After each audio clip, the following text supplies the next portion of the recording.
Fury again, bit of space. Can he get past his man?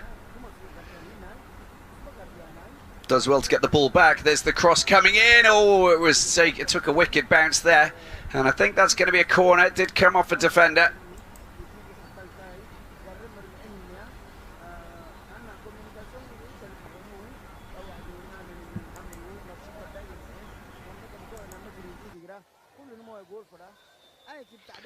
Another corner taken by Orlando Pirates, Mahashi. This time it goes over right to the far post. That was beautifully struck. That's exactly where you want to target. That area there, the goalkeeper came out, the ball flew over the top. Now he's gone down, Ahmed, and he's in a spot of bother.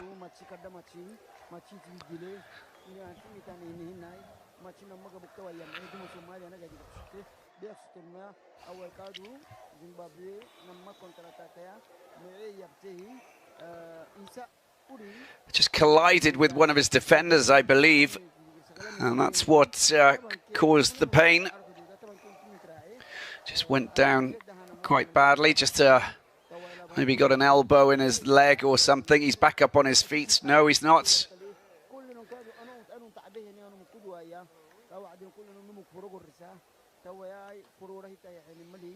Oh, who's going to score the goal in this clash? Will there be a goal?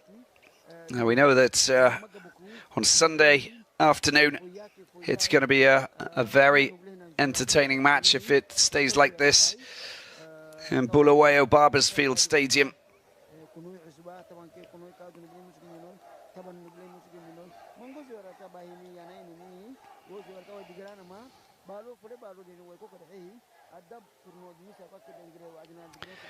We saw FC Platinum, of course, take on Orlando Pirates. Massive game that was, and of course there's a lot of South African football supporters in Zimbabwe, and one of the top teams being Pirates, of course.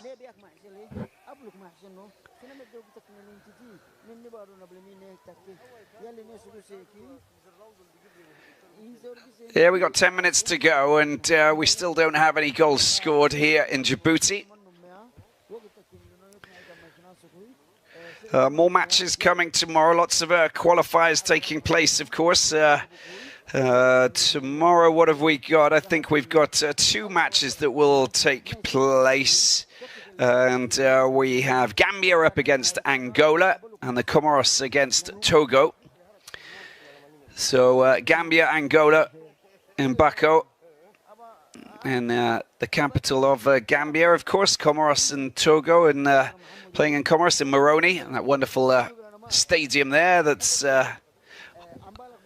with just off the beach on those islands just northwest of Madagascar, off the East African coast.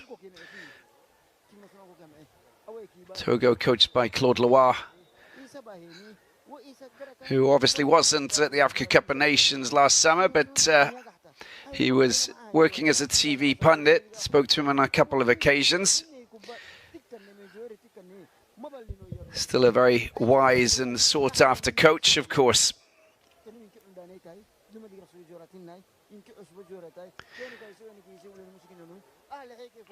And the Palancha Negras of Angola, well, very well positioned, and the football's improving. The federation is stable. They've got things working. They're working with a lot of youngsters. It's starting to take shape. There'll be a great nation coming through in the next few years, bringing some good quality youngsters through the different age groups. Be a difficult match for them playing away to Gambia, but they'll fancy their chances. Free kick it is for Somaliya. Khalid on the left-hand side will pick up a yellow card for time wasting. The message is pretty clear. 7.5 minutes to go. Somaliya looking to try and find the back of the nets. There it is, the high ball that's gone to the edge of the penalty area. But Lunga's there and he'll clear the ball quite comfortably. There's a bit of a battle in the midfield to try and gain possession, take control. Oh, that's going to be a free kick for sure. And Lunga will pick up a yellow card for that. And he knows that he's at fault. And the Golden Arrows player in the referee's books there for that late challenge.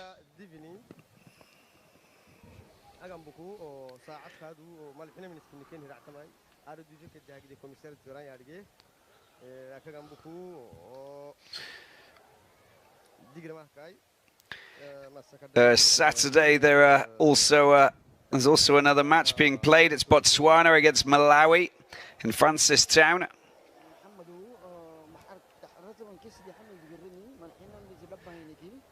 And then, of course, on Sunday we have lots of matches. Lesotho, Ethiopia.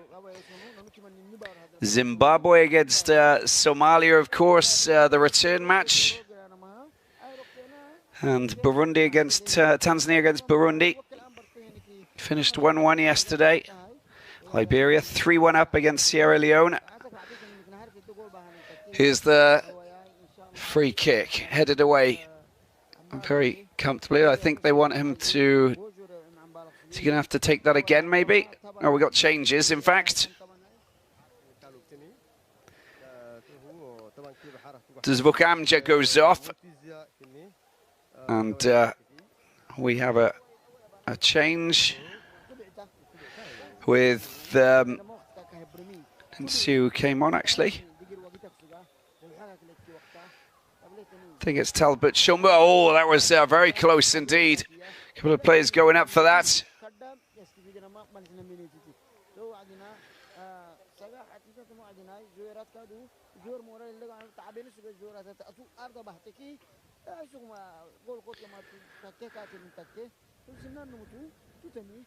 Somalia with a chance to try and get that goal.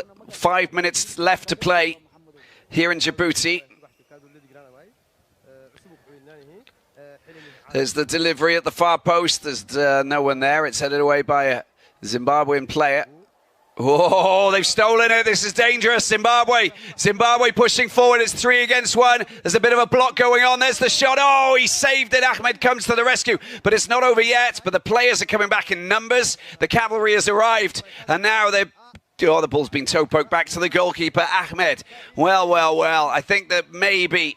slightly too selfish there. That should have been a pass out wide, but they didn't move very well when they were going up, and I think that there was a bit of a block, so maybe it was the right decision to go for the shot, but I think the goalkeeper did a great job in just blocking and just covering a large area just around him. And at the other end, Somalia with the cross here. There's the header. Oh, I don't believe it. I don't believe it. Somalia have found the back of the net. That is quite incredible. But the ball's come out of the net, but they found the back of the net, and it all happened so quickly. A remarkable turnaround. Only moments after Zimbabwe looked as though they'd actually they were going on to score. Somalia find that goal. And it's a header that finds the back of the net, beating the goalkeeper, Chipazeze. An incredible scenario here. And the home side, if you like to say, here in Djibouti, have taken the lead. Well, this is a very important goal, isn't it, for Somalia? Zimbabwe can't believe it. Look how much time is left to play. And the crowd here, small crowd, but a very noisy crowd, are most definitely jumping with joy. It came out of the blue, but at the same time, they've been lucky not to concede, Zimbabwe, with a couple of good scoring opportunities from Khalid and Mohammed.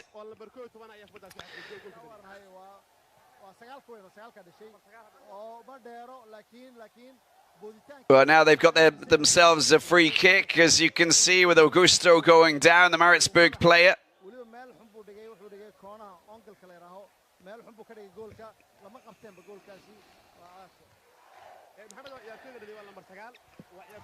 Well, what a scenario we have here. Somalia, of course, never played in Africa Cup of Nations.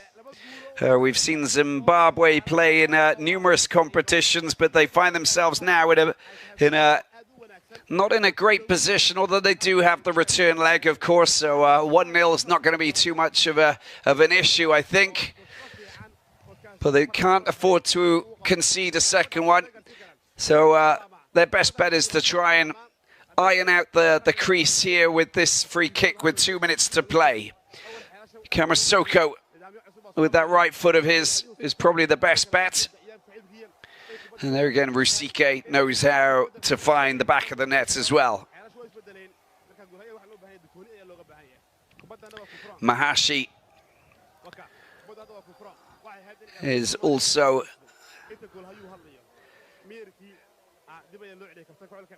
just hanging around the ball. We'll see what happens. Mahashi or Kamasoko? I think it's Kamasoko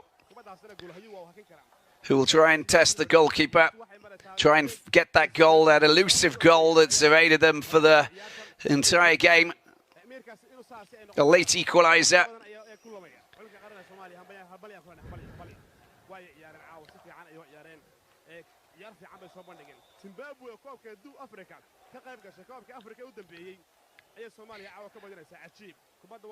Here's the effort going in. There's the shot. Oh, it's straight at the goalkeeper from Mahashi, but not a badly struck free kick, in fact, from the Orlando Pirates man. And Ahmed sends the ball out into touch, so we have a throw-in. And Mahashi trying to stir up a reaction. There's only 30 seconds remaining before the minutes of added time. And Zimbabwe, they could fall to the lowest ranked football team in the world. They've never played Somalia, so they've never managed to lose against them, obviously. Now they find themselves in a position where they might lose. If it stays like this, we'll see how much added time there is. Maybe 2 or 3 minutes, maybe a bit more. Surely not more than 4. Can't afford to concede another goal, surely. Here's Mohamed. Well, this is a surprise result if it stays like this. For Zimbabwe, they'll be happy that it's over 2 matches. Of course, it'll give them hope going into the return match in Bulawayo. But it puts a mountain of... they just nearly given the ball away once again, and we know how dangerous they are up front. Puts a lot of pressure on Joey Antipas's shoulders. Here's Evans Rusike. Kamasoko picks the ball up, out to Lunga on the left-hand side. Oh. Ball gets knocked out. It's a throw-in. Lunga. Control, just not good enough. Gets cleared.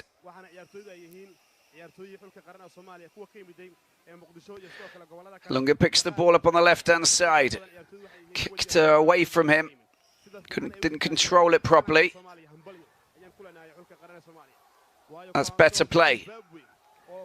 Oh, great challenge in the midfield there coming in from Said. Does an exceptional job. This is a brilliant performance from Somalia. They deserve this, I tell you, just from how they've actually played. So difficult to play away from home. We saw